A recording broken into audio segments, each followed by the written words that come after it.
Chiampo, adesso tutto è pronto, l'arbitro sta guardando il cronometro e si parte. La palla subito per il Castelbaldo Masi e c'è il numero 8 dei Nite che va a lanciare sulla fascia di destra, palla che finisce solo subito in fallo laterale, però concede il calcio di punizione come è giusto che sia in favore del Castelbaldo, battuta da Dei Nite, palla che viene controllata dalla difesa del Chiampo, poi va a recuperare la Montagnani, la mette ancora in mezzo, il colpo di testa e c'è il gol del Castelbaldo,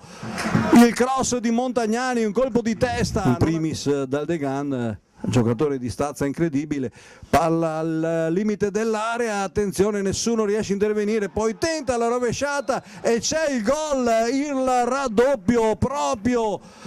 con una rovesciata incredibile. Concedere il quinto tiro della bandierina, palla ancora in area, la conclusione salva sulla linea, incredibile, ma il direttore di gara segna il gol, aveva superato la linea e c'è il 3-0 proprio in chiusura. Chiudono praticamente qui i conti il Castelbaldo, molto l'offensiva del Castelbaldo che è ancora in attacco, attenzione che arriva il quarto gol incredibile, accelerazione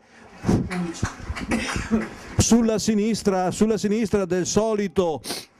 Montagni e poi Lombardo l'ha messa l'appoggiata in rete, non ha Fusco che tenta di liberarsi del suo avversario diretto, poi la palla, attenzione, c'è il 5-0 del Castelbaldo realizzato ancora da Bortolotto e a questo punto altro che palla a casa,